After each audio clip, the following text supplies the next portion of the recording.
हरे कृष्णा। मैं Ashok Dawas easy to learn में आप सभी का हार्दिक स्वागत करता हूं। जैसा कि आप सबको पता है कि हम जो है वो स्वास्थ्य से संबंधित सही जानकारी सरल भाषा में इस चैनल पे प्राप्त करते हैं।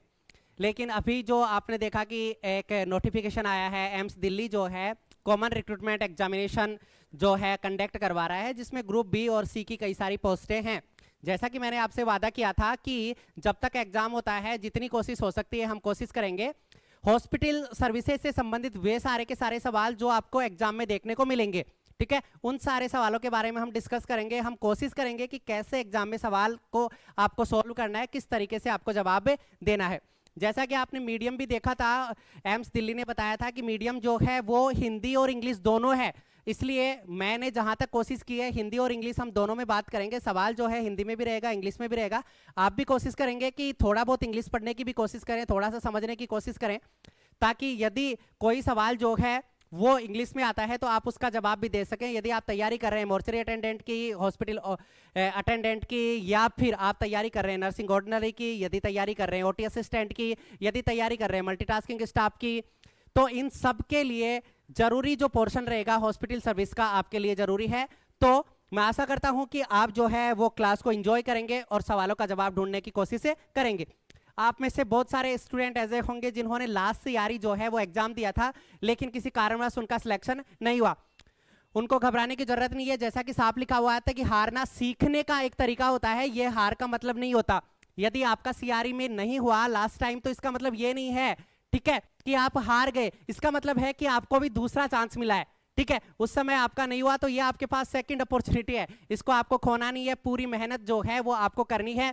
तो क्लास की शुरुआत करते हैं। एक बार जो है यदि आप इस चैनल पे नए आए हैं तो हमारे चैनल को सब्सक्राइब कर लें और अपने दोस्तों तक जरूर चैनल को जो है वो शेयर करें। तो शुरू करते हैं आज की इस इंटरेस्टिंग क्लास को। देखो, पहला सवाल आपके सामने है, लास्ट सीआरई में पूछे गया सवाल है। क्या कह रहा है सवाल?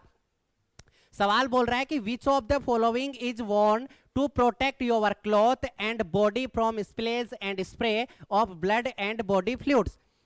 आपके कपड़ों और शरीर को रक्त और शरीर के तरल पदार्थों के छींटों से बचाने के लिए निम्नलिखित में से क्या पहना जाता है? जैसे कि आप जो है यूरिन की थैली खाली कर रहे हैं, पेशाब की थैली खाली कर रहे हैं, आप जो है वो सैंपल कलेक्ट कर रहे हैं, सैंपल जो है एक जगह से दूसरी जगह पर लेके जा रहे हैं, ठीक है, या फिर कोई ड्रेसिंग करवा रहे हैं आप, तो ऐसी कंडीशंस के अंदर शरीर का या फिर कोई गांठ हो गई है, कोई गठान हो गई है, उसकी डॉक्टर ड्रेसिंग कर रहा है, आप असिस्ट करवा रहे हो, तो ऐसे समय के अंदर कोई भी खून, ठीक है, या फिर खून के छींटे, ठीक है, और कोई भी तरल पदार्थ कहां नहीं लगे? आपके कपड़ों और शरीर पे नहीं लगे। इससे बचने के लिए आप क्या पहनेंगे? बस सीधा सा आसान सा सवाल है। तो क्या जवाब होगा? क्या पहनेंगे? आप मास्क लगाएंगे। देखो, मास्क लगाएंगे, बिल्कुल लगाएंगे। दस्ताने पहनेंगे, बिल्कुल पहनेंगे। गाउन पहनेंगे, बिल्कुल पहनेंगे। और चश्मा पहनेंगे, बिल्कुल पहनेंगे। अब तो चारों ही थोड़े ना पहनेंगे, अब आंसर देना है। तो दोबारा सवाल को पढ़ेंगे। सवाल बोल रहा है, क्या बोल रहा है? कि शरीर पर छींटे नहीं लगे। तो शरीर पर छींटे नहीं लगे मतलब यदि मैं मास्क लगाऊं तो सिर्फ मुंह ढकेगा, यदि ग्लव्स लगाऊं, वो ग्लव्स पहनूंगा तो सिर्फ और सिर्फ हाथ को बचा सकता हूं, और यदि मैंने चश्मा पहना है तो सिर्फ आंखों को बचा सकता हूं। लेकिन मैंने गाउन पहना है, जो आप देखते हैं ना ओटी के अंदर जो पहना जाता है, यदि आप ओटी असिस्टेंट की तैयारी कर रहे हैं या आप हॉस्पिटल अटेंडेंट की तैयारी कर रहे हैं, नए स्टूडेंट है, तो आपने देखा होगा कि एक जो नीले कलर का सा कोट सा जो पहने रहते हैं, ठीक है, उसे आप क्या बोल रहे हैं? गाउन बोल रहे हैं। वो आपके शरीर को कवर करके रखता है, तो बाहर से कोई भी बॉडी फ्लूइड या तरल पदार्थ आपके ऊपर आ रहा है, छींटे जो हैं वो आपके शरीर को नहीं लगे, उस कपड़े से लगेंगे। ड्रेसिंग खत्म हुई, आप उस कपड़े को उतार देंगे, तो आपका सही जवाब क्या हो जाएगा? गाउन। सही जवाब क्या हो जाएगा हमारा? गाउन जो है वो सही जवाब होगा। ध्यान रखना, 20 सवाल और 18 मिनट है, इसलिए आराम से सवाल को पढ़ना है और उसके बाद में आपको जो है वो जवाब देना है। अगला सवाल आपके सामने आ रहा है। देखो, आराम से सवाल को पढ़ना है। सवाल बोल रहा है विच of the following is true about dengue fever. Dengue fever के बारे में जो है वो सवाल है। यदि आप इस चैनल पर नए हैं तो मेरा पहले का वीडियो है, डेंगू, मलेरिया और चिकनगुनिया पे बनाया हुआ वीडियो है, आप एक बार उस वीडियो को देखें। बहुत सारे वीडियो जो हैं वो इस पे हैं हमारे चैनल पे, आप एक बार उन वीडियोस को देखें, क्योंकि उनमें फर्स्ट एड से संबंधित कई सारे सवाल जो हैं वो आपको मिलेंगे। और उनके जवाब भी आपको उन्हीं वीडियोस के अंदर मिल जाएंगे। इसलिए आप यदि चैनल पे नए हैं तो एक बार हमारे पुराने वीडियो पर जरूर विजिट करें।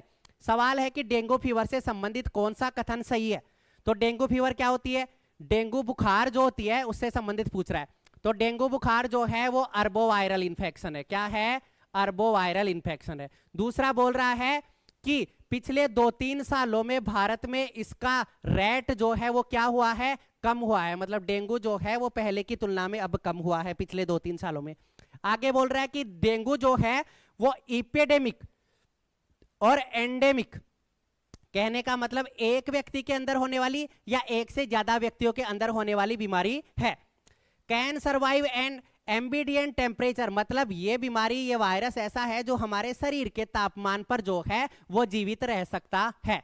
ठीक है, तो यदि आप जाएंगे वीडियो में तो देखेंगे कि जो बुखार होती है ना डेंगू, ये किसकी वजह से होती है, एक मच्छर के काटने से होती है। और वो मच्छर जो होता है वो एजिप्टाई होता है। ठीक है, जो कौन सी फैमिली का होता है, अरबो फैमिली का होता है। किसका होता है, अरबो फैमिली का होता है। तो अरबो वायरस लिखा है, मतलब ये बात तो सही है, सही है। फिर आपने कहा कि ये जो है वो नॉर्मल जो टेम्परेचर होता है उस पे रहता है, ये बात भी सही है। आगे बोल रहा है कि एक व्यक्ति में भी ये बीमारी हो सकती है और एक से ज्यादा व्यक्तियों में भी ये बीमारी हो सकती है, तो ये बात भी सही है। लेकिन आप क्लास देखेंगे तब आपको समझ में आएगा, मैंने वहां पे पूरा विवरण लिखा है कि कैसे जो है अभी पिछले 2-3 सालों में इतनी अवेयरनेस होने के बाद भी डेंगू के मामले जो हैं वो तीव्र गति से बढ़ रहे हैं, ना कि घट रहे हैं। इसलिए ये कथन हो गया गलत। ये कथन क्या हो गया, गलत। तो कौन कौन सा कथन सही है, 1 नंबर वाला कथन सही है, 3 नंबर वाला कथन सही है और 4 नंबर वाला कथन सही है। 2 नंबर वाला है गलत। तो हमारा सही जवाब हो जाएगा विकल्प 1, 3 और 4। हमारा राइट आंसर हो जाएगा ऑप्शन सी जो है वो हमारा सही जवाब हो जाएगा। अब चलते हैं हम हमारे अगले सवाल की तरफ। ठीक है, देखो आराम से अच्छे तरीके से आपको सवाल पढ़ना है और उसके बाद में आपको सवाल का जवाब देना है। सवाल बोल रहा है you went to a wedding, आप एक शादी में गए हैं। कहां, अपने किसी रिश्तेदार के यहां पे। वहां पर क्या होता है, सडनली अचानक से जो है वो कोलैप्स्ड हो जाता है। कौन, कोई व्यक्ति को अटैक आता है अचानक से। आप किसी शादी में गए हुए हैं और वहां पे किसी रिश्तेदार को अचानक से अटैक आ गया है। देखो, और वह क्या हो गया है, बेहोश हो गया है, मूर्छित हो गया है, बेहोश हो गया है। What is the first step, आप क्या करेंगे। सबसे पहले जो है वो आप क्या करेंगे, आप एक हेल्थ केयर प्रोफेशनल हैं तो आप जो है वो क्या करेंगे, बताइए क्या करेंगे। यदि आप हमारे चैनल पे नए हैं तो अब आपको फिर से मैं यही लाइन बताना चाहूंगा कि मैंने सीपीआर पे पहले वीडियो बना रखा है, कार्डियक अरेस्ट पे मैंने पहले वीडियो बना रखा है। ठीक है, आप देखेंगे कि किस तरीके से जो है वो, यदि कोई व्यक्ति बेहोश हो जाता है, मूर्छित हो जाता है, तो ऐसी कंडीशन में हमें क्या करना चाहिए, अनकॉन्शियस पेशेंट को कैसे ट्रीट करते हैं, या हार्ट अटैक आने पर सबसे पहले क्या किया जाता है, इस पे मैंने वीडियो बना रखा है। इसलिए डिटेल में जानना है तो आप एक बार जरूर उस वीडियो पर विजिट करें, देखें, उसके बाद आप वापस सवाल पे आए और देखें कि सवाल का जवाब आप सही दे पा रहे हैं या नहीं। क्या करेंगे आप करेंगे इमरजेंसी नंबर पर फोन करेंगे, ठीक है, कर देंगे साहब, या फिर ओपन एयरवे, बेहोश हो गया है तो सांस का जो रास्ता है उसको खोल देंगे, या आपने कहा था कि चेक द रेस्पॉन्सिवनेस, चेक करेंगे कि रेस्पॉन्स की जाग रहा है कि मरी गया, ठीक है, और या चेक द ब्रीथ, आप जो है उसकी सांसें सुनेंगे कि सांस आ रही है या नहीं। देखो, जब कभी भी ऐसी कंडीशन होती है कि कोई व्यक्ति बेहोश हो जाता है ना, ठीक है, तो ऐसी कंडीशन में हमको CCC काम में लेना होता है। क्या लेना होता है जी, CCC हमें काम में लेना होता है। सबसे पहले हमें जो है वो क्या करना होता है, चेक करना होता है। क्या करना होता है जी, चेक करना होता है। क्या चेक करेंगे, डेंजर चेक करेंगे और रेस्पॉन्स चेक करेंगे। क्या चेक करेंगे, डेंजर चेक करेंगे और रेस्पॉन्स चेक करेंगे। डेंजर चेक करेंगे और रेस्पॉन्स चेक करेंगे, ठीक है, कि कोई खतरा तो नहीं है और रेस्पॉन्स कर रहा है या नहीं। अरे भाई, जैसे कि वो वहां पे मूर्छित होकर पड़ा, करंट की सप्लाई हो रही हो, ठीक है, और आप चले गए, आपको करंट लग गया, तो इसलिए देखो, पहले चारों तरफ चेक करो कि कोई खतरा तो नहीं है, और फिर दूसरा काम रेस्पॉन्स, आप रेस्पॉन्स कराओ। हेलो, क्या हुआ, क्या हुआ, ऐसे करके। आपका नाम क्या है, पहला काम ये होता है, आप जो है वो देखेंगे कि रेस्पॉन्स कर रहा है या नहीं। यदि वह रेस्पॉन्स कर रहा है कि हाँ ठीक है, हिल डुल रहा है, तो आप समझो कि क्या नहीं हुआ है, बेहोश जो है वो हुआ है या सांसें इसकी बंद नहीं हुई है। तो रेस्पॉन्स आपको चेक करना है। चेक करने के बाद में आपको करना है कॉल। फिर क्या करना है? कॉल। जब आपने रेस्पॉन्स चेक कर लिया और आपने देखा कि कोई रेस्पॉन्स नहीं कर रहा है तो आप क्या कर दोगे? कॉल कर दोगे। क्या कर दोगे? आप कॉल करोगे। किसको? इमरजेंसी नंबर पे। 102 पे, 108 पे वीडियो में मैंने पूरा बताया है, ठीक है। यदि बच्चा है तो पहले कॉल नहीं करोगे, पहले क्या करोगे? केयर दोगे, उसकी सेवा करोगे। सेवा में क्या करेंगे? सेवा में सर ABCD करेंगे, है ना? क्या करेंगे? ABCD करेंगे। क्या करेंगे? सबसे पहले उसका एयरवे ओपन करेंगे। क्या करेंगे? एयरवे ओपन करेंगे, रास्ता खोलेंगे। फिर देखेंगे सांसें, सांसें देंगे उसे, और फिर दबाएंगे, सर्कुलेशन, है ना? ठीक है। CPR के वीडियो में आप देखेंगे तो वहां पे पूरा डिटेल में बताया हुआ है। देखो, सबसे पहले खतरा चेक करते हैं, उसके बाद में देखते हैं कि रेस्पॉन्स दे रहा है या नहीं। उसे जगाएंगे, नाम वाम पूछेंगे कि आप ठीक हो या नहीं, ऐसे पूछेंगे। उसके बाद में जो है वो क्या चेक करेंगे? उसकी धड़कनें चेक करेंगे, ठीक है। धड़कनें चेक कर ली, रेस्पॉन्स चेक कर लिया, खतरा चेक कर लिया, उसके बाद में इमरजेंसी नंबरों पर फोन कर देंगे। तब तक कोई इमरजेंसी से आए तब तक फिर आपको क्या करना है? उसका एयरवे ओपन कर देना है, रास्ता खोल देना है, सांस से सांस दे देनी है, जो है वो CPR देना है, और जरूरत पड़ने पर फिर हॉस्पिटल में देंगे तो वो जो करंट के झटके डिफिब्रिलेशन दे हैं वो दे देते।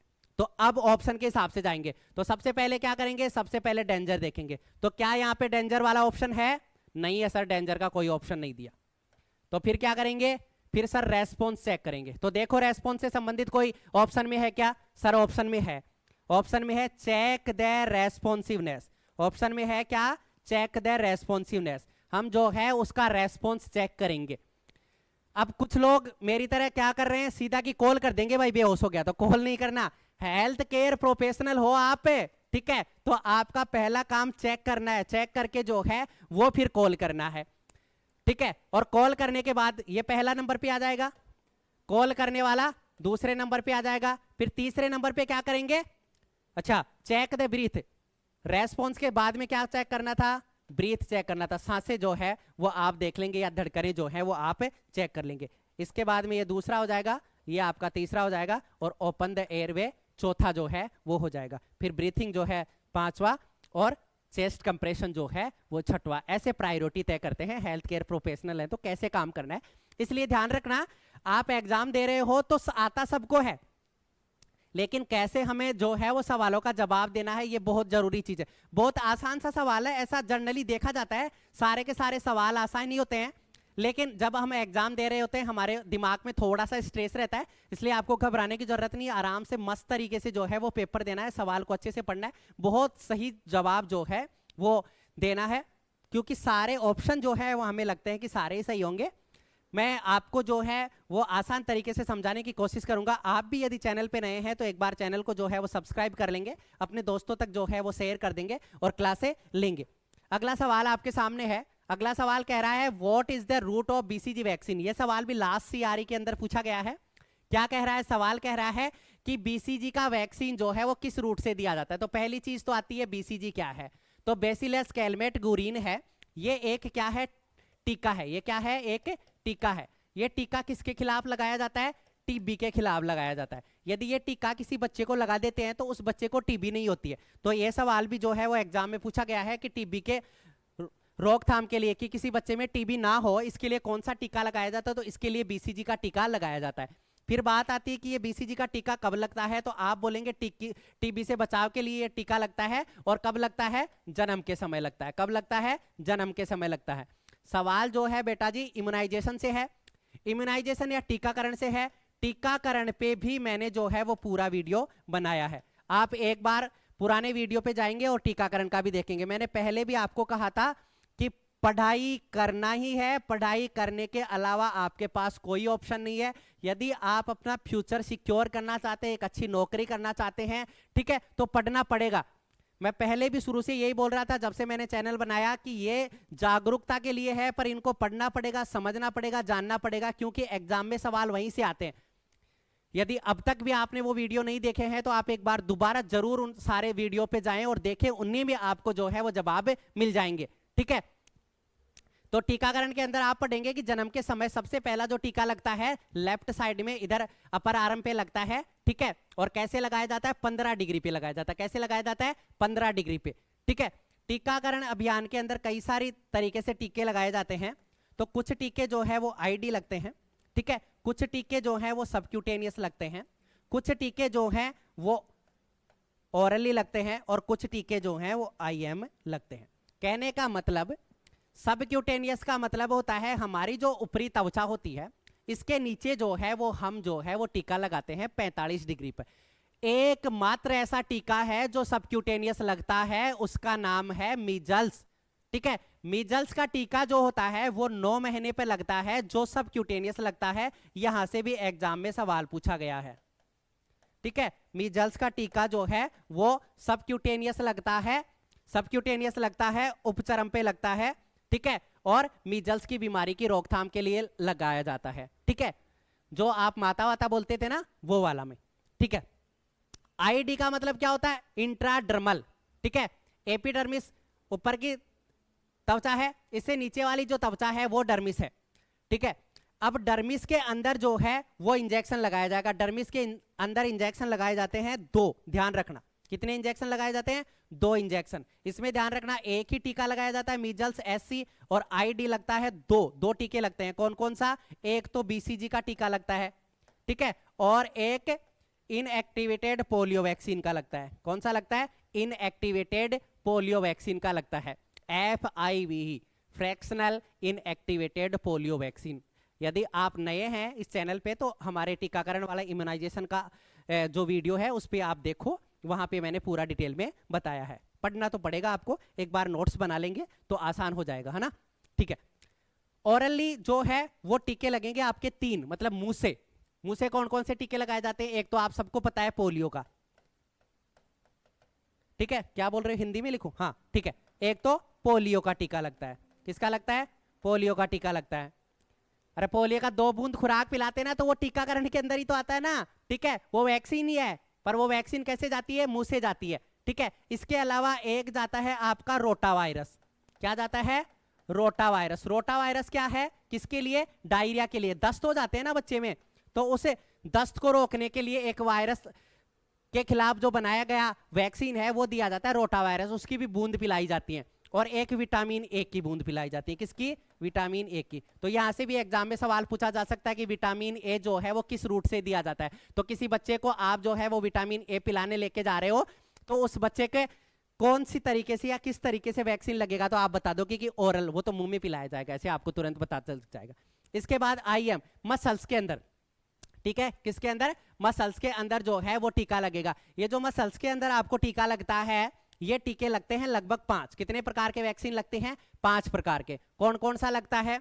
एक तो आपको DPT का लगता है, एक टिटनिस और डिप्थीरिया का जो अभी नया लेटेस्ट है। पहले डिप्थीरिया पर्टुसिस टिटनिस लगता था, अभी टिटनस और डिप्थीरिया का ही जो है वो लगता है टीका, ठीक है। इसके अलावा जापानी एनसीफेलाइटिस का टीका लगता है, ठीक है।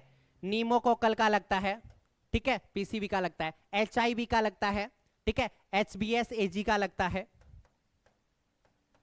ये सारे के सारे टीके जो हैं वो लगते हैं कैसे? IM। तो इनकी एक लिस्ट बना लेंगे और आप याद कर लेंगे, ऐसे आपको छोटा सा इम्यूनाइजेशन शेड्यूल जो है वो याद हो जाएगा। अब सवाल पे आते हैं। सवाल पूछ रहा है कि BCG का टीका कैसे लगेगा?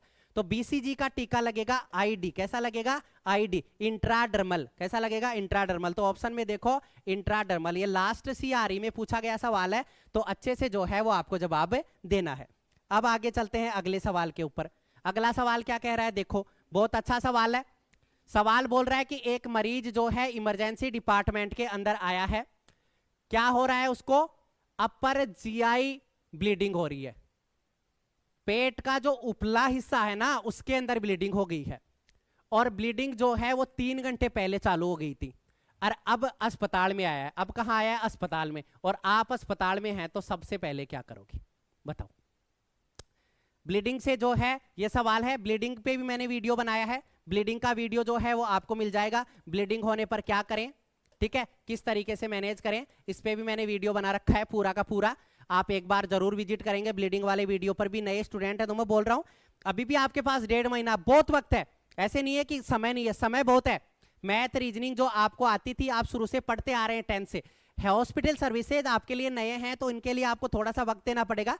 मेरे जो इंपॉर्टेंट टॉपिक्स हैं उन पे मैंने पहले वीडियो बना रखा है, आप उन वीडियोस को एक बार देख लो, उनके नोट्स बना लो, फिर मैं जो सवाल सॉल्व कराता हूं उन्हें सॉल्व करने की कोशिश करो, तो जल्दी से प्रैक्टिस में आ जाएगा। ठीक है, तो अब देखो ब्लीडिंग हो रही है और ब्लीडिंग को हो गए 3 घंटे। 3 घंटे से ब्लीडिंग हो रही है अपर जीआई ट्रैक्ट के अंदर, पेट के ऊपरी हिस्से में। अब अस्पताल में आएगा, तो अस्पताल में आते ही सबसे पहले क्या करेंगे, देखो अस्पताल में आते ही सबसे पहले क्या कर लेंगे, वाइटल साइन चेक कर लेंगे। ठीक है, या फिर उसके नाक में, नाक से होते हुए जो है मुंह के अंदर से ले जाते हुए पेट में एक नलकी डाल देंगे। या फिर क्या करेंगे, उसे पूछेंगे कि कैसे हुआ ये ब्लीडिंग, कैसे हुई आपके पास। या फिर आप जो है वो पूरे पेट की सोनोग्राफी करवाएंगे, या फिर सीटी स्कैन करवाएंगे, या जांच करेंगे। ठीक है, क्या करेंगे बताओ। देखो जांच वांच वाला काम डॉक्टर का है, हटा दो इसको, ये अपना नहीं है। ठीक है, आगे बोल रहा है कि पूछना इवेंट के बारे में।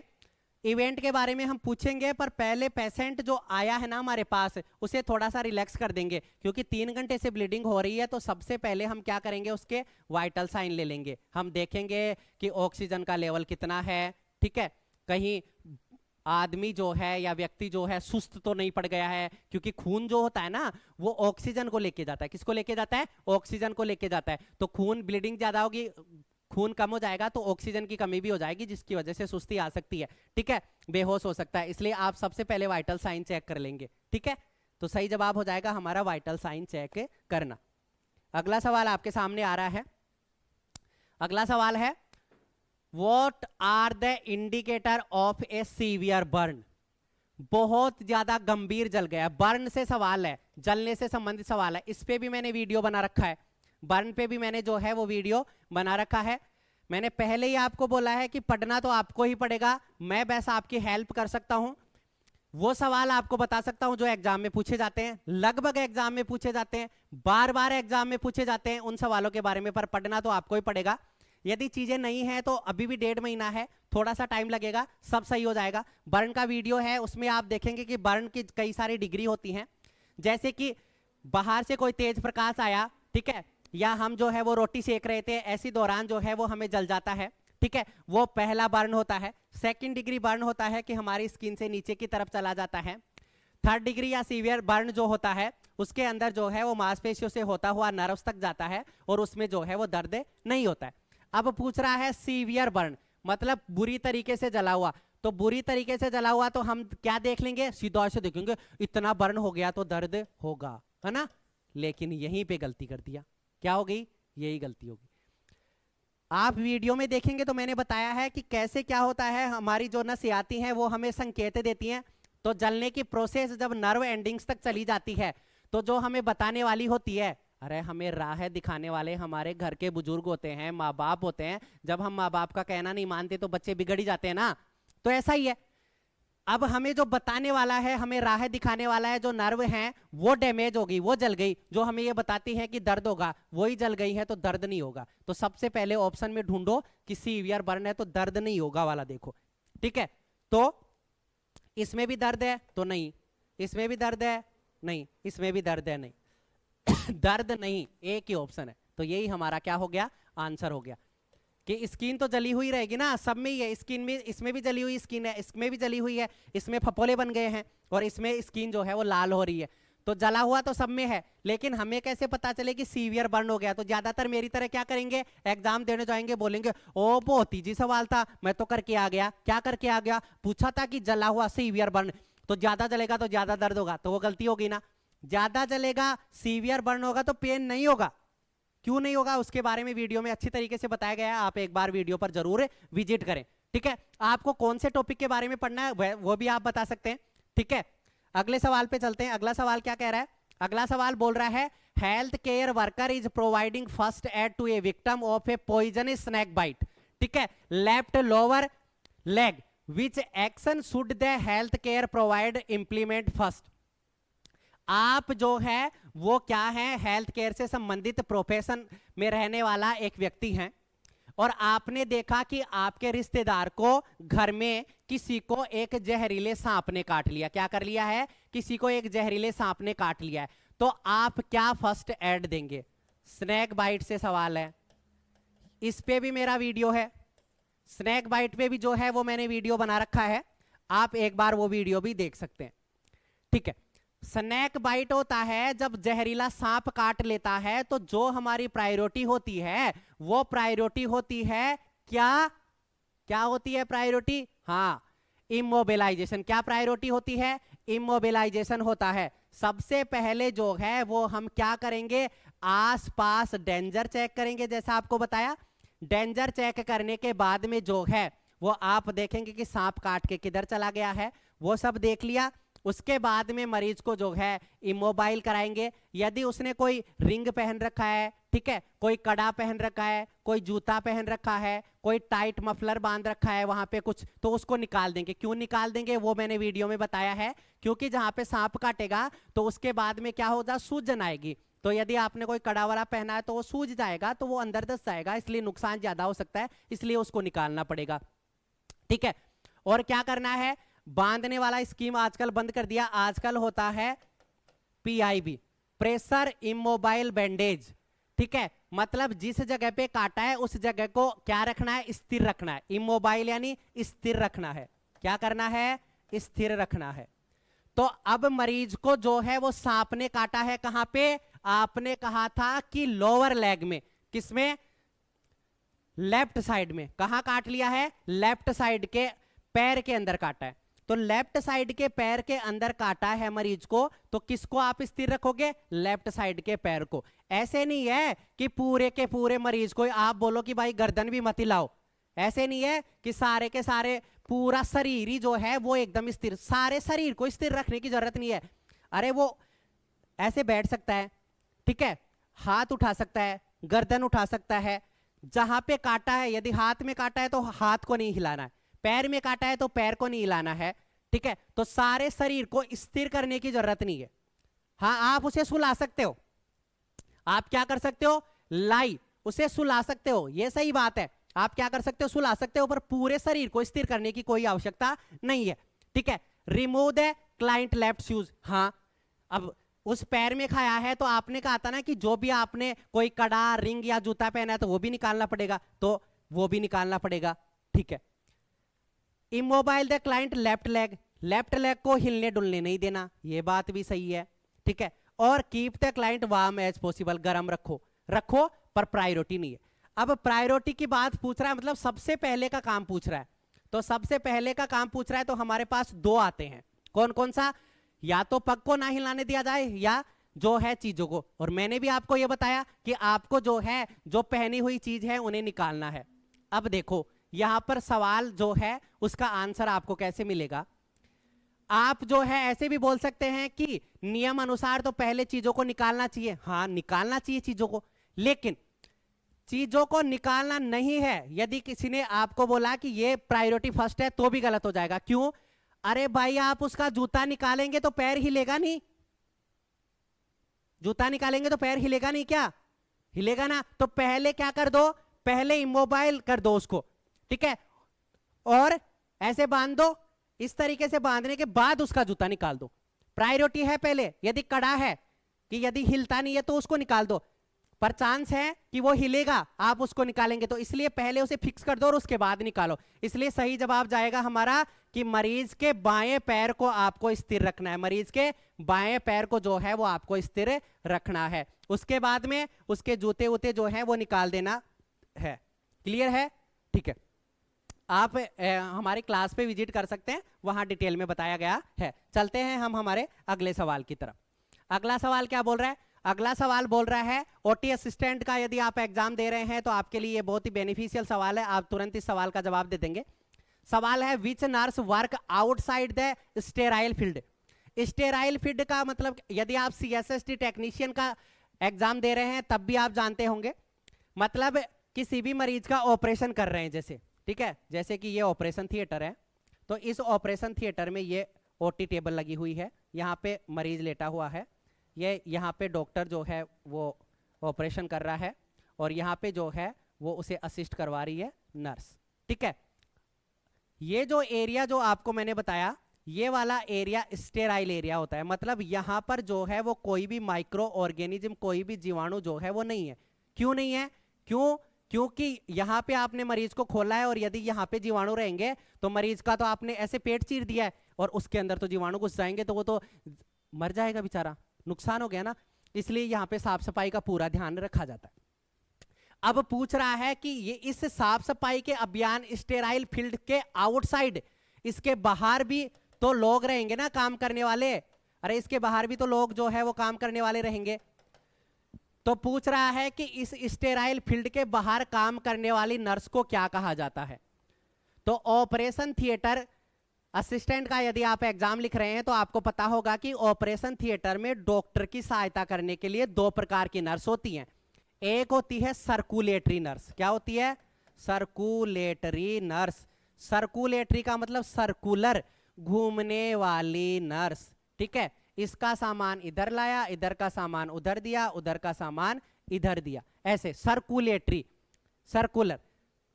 और एक होती है स्क्रब नर्स। एक क्या होती है? Scrub nurse.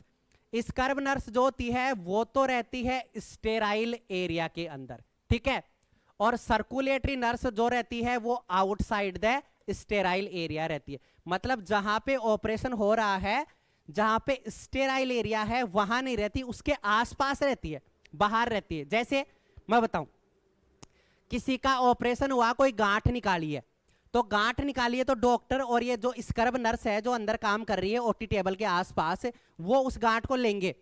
अब यदि वो उस गांठ को लेकर रखेंगे तो फिर उसको सिलाई कौन करेगा? इसलिए उस गांठ को वो किसी दूसरे को देंगे, और दूसरे को कौन से को? किसी बाहर वाले आदमी को। तो वो रहेगी सर्कुलेटरी नर्स, वो ले जाएगी और वो जो है वो उस पर लेबल वेबल कर देगी। तब तक डॉक्टर और नर्स जो है वो उसको वापस टाँका वाका लगा के आ जाएंगे। न्यू इंटर्न नर्स होगी नहीं, ठीक है, और रिटायर्ड नर्स तो कैसे ही काम करेगी, है ना। रिटायर्ड नर्स तो बेचारी वैसे ही जो है वो स्टेराइल फील्ड से बाहर ही है, वो तो घर पे है। इसलिए सही जवाब हो जाएगा हमारा सर्कुलेटरी नर्स। ओटी असिस्टेंट का एग्जाम दे रहे हैं तो ध्यान रखना, ऑपरेशन थिएटर में दो नर्स होंगी, एक स्क्रब नर्स होगी और एक सर्कुलेटरी। स्क्रब नर्स वो होगी जो डॉक्टर की हेल्प करेगी, स्टेराइल एरिया में रहेगी। सर्कुलेटरी नर्स वो रहेगी जो बाहर से सामान वामान पकड़ाएगी, ठीक है। अगले सवाल पे चलते हैं हम। अगला सवाल है, यदि आप जो है वो हॉस्पिटल अटेंडेंट की एग्जाम दे रहे हैं तो उसमें पूछा जाने वाला इंपॉर्टेंट सवाल आपके सामने है। सवाल क्या कह रहा है? Which equipment is not used for mouth care. ऐसा कौन सा साधन है, ऐसा कौन सा उपकरण है जिसको मुंह की केयर के लिए, तो ये तो बताया जाएगा। मुंह की केयर करनी है तो मुंह की केयर करनी है तो टूथब्रश, तो दांत साफ करने के तो दांत मुंह में ही आते हैं, तो ये तो सही हो गया। टूथपेस्ट, ये भी सही हो गया। और इमेसिस बेसिन, इमेसिस बेसिन का मतलब क्या होता है? इमेसिस यानी उल्टा है तो उल्टी, इमेसिस यानी क्या होता है? उल्टी, ठीक है। तो उल्टी, तो उल्टी भी कहां से आ रही है? मुंह से आ रही है। तो उल्टी को जिस बर्तन में करते हैं, जिस जगह में करते हैं, जिस पॉट में करते हैं, उसे इमेसिस बेसिन कहा जाता है। तो ये भी किससे संबंधित हो गया? मुंह से संबंधित हो गया, ठीक है। और चौथा है बेड पान। बेड पान किस काम में आता है? मरीज को पेशाब वगैरह करवाना हो, मरीज को लेटरिंग वगैरह कराना हो तो बेड पान, बेड के पास में एक बर्तन जो है वो रखते हैं, एक धामा जो है वो रखते हैं, एक जो पोर्ट जो है वो रख दिया जाता है जिसमें मरीज जो है वो चल नहीं सकता तो पेशाब कर सकता है, लेटरिंग कर सकता है, उसे कहा जाता है बेड पान। उसे क्या कहा जाता है? बेड पान। तो आप हॉस्पिटल में जाएंगे तो पूछा जाए कि बेड पान किस काम में आएगा तो आप बोल देंगे कि पेशाब या स्टूल को कलेक्ट करने के लिए जो है वो काम में आता है आपका बेड पान। तो क्या ये मुंह से संबंधित हुआ? नहीं हुआ ना। तो हमारा सही आंसर हो गया कि मुंह की देखभाल के लिए किस उपकरण का उपयोग नहीं किया जाता। क्या पूछ रहा है? नहीं किया जाता। तो किसका नहीं किया जाता? बेड पान का नहीं किया जाता। आशा करता हूं आपको क्लास पसंद आई होगी। यदि आपको क्लास पसंद आ रही है तो अपने दोस्तों के साथ शेयर करें। हमारे पुराने जो वीडियोस हैं उनके ऊपर आप एक बार जाएं, उन सबके नोट्स बना लीजिए। फिर मैं आपको स्टेप बाय स्टेप बताऊंगा कि किस तरीके से जो है हॉस्पिटल सर्विसेज के सवालों को आपको ट्रीट करना है, मतलब जवाब देना है, ठीक है। हिंदी में, इंग्लिश में, दोनों में हम पढ़ेंगे क्योंकि एग्जामिनर किस तरीके से सवाल बनाएगा या कुछ चीज़ें जो है यदि आप नौकरी लग भी गए तो हॉस्पिटल में उन चीज़ों के बारे में आपको आना चाहिए। इसलिए नॉर्मल चीज़ों के बारे में मैं आपको बिल्कुल अच्छे तरीके से या सामान्य भाषा में समझाने की कोशिश करूंगा। क्लास में बने रहने के लिए, वीडियो देखने के लिए, क्लास को लाइक करने के लिए धन्यवाद। हरे कृष्णा।